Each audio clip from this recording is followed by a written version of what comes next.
Whose image and inscription is this? They replied to him, Caesar's. Brothers and sisters, the gospel today is very interesting, no?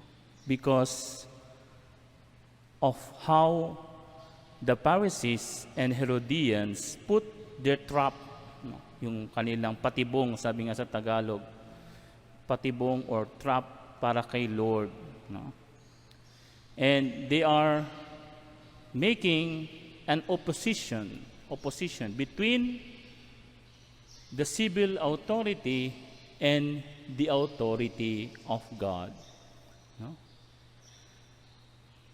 And para bang kung titingnan natin, no, there is no way out for Jesus, no? Because if he said, no, that we should not pay taxes, no, he will go against the Caesars, no, yung authority ng Rome. Pag sinabi naman niya na we must pay taxes,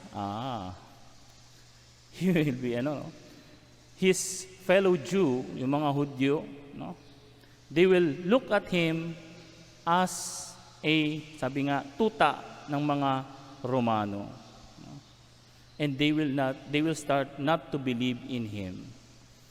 But Jesus, who is the eternal wisdom, the wisdom of God, no, put them, they are the one who is put in the trap. No? Because Jesus said to them, akin na yung pera.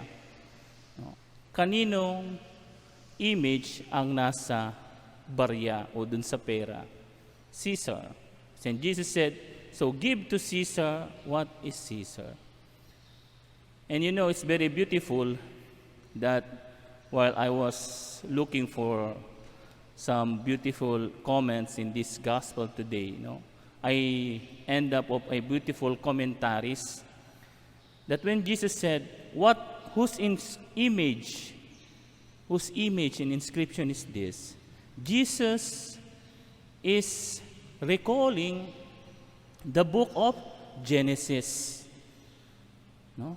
That I think chapter 6 or chapter 1 of Genesis, when God said, let us make man according to our own image and likeness.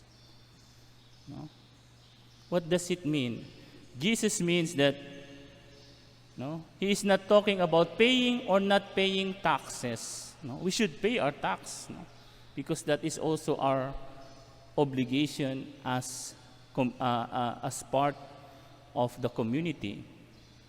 But no, Jesus is telling us, no, that even though, no, we pay taxes, we are property of God. No? Tayo po, gabus po tayo, sabi nga sa Bicol. Gabus tayo ay pag-aari ng Diyos.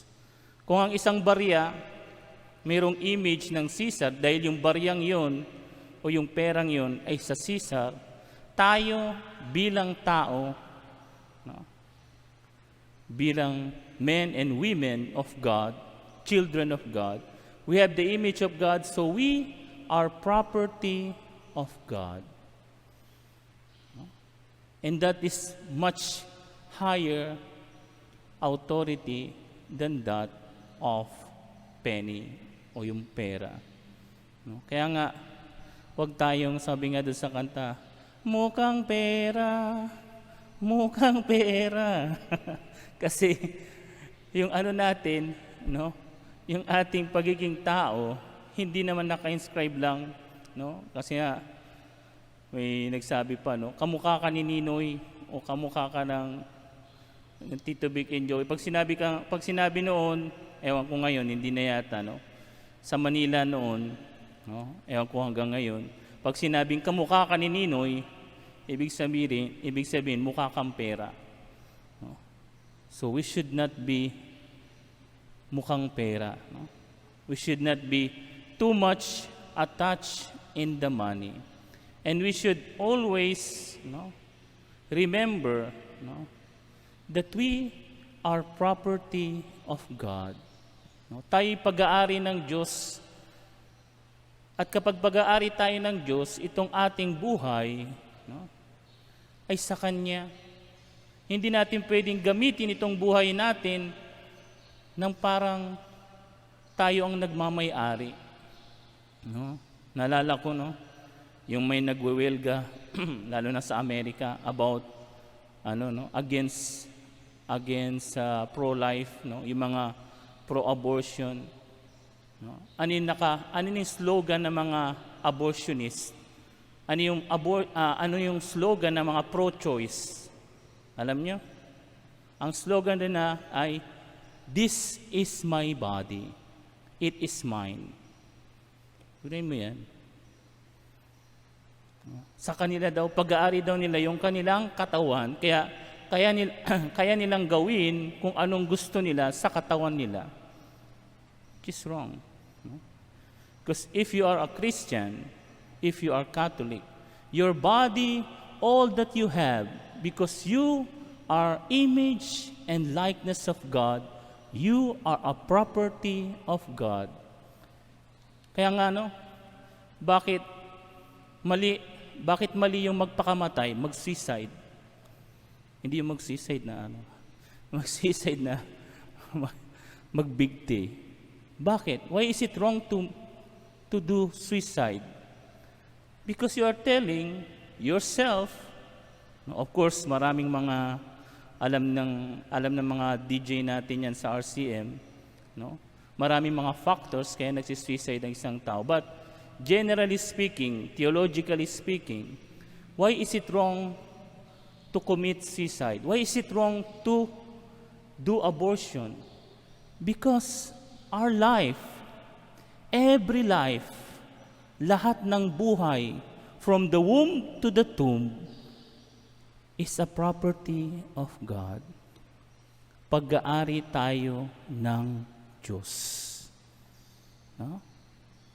And we cannot do anything, no? We cannot do whatever we want to our body and to others. No? Because we belong to God. Hindi we belong to GMA. No? We belong to God.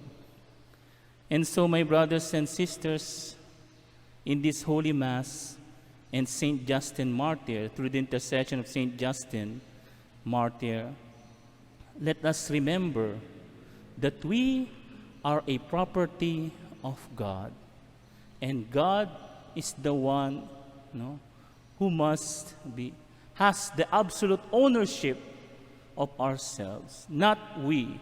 No, we are only custodian of what this gift has given us. Praise be Jesus and Mary.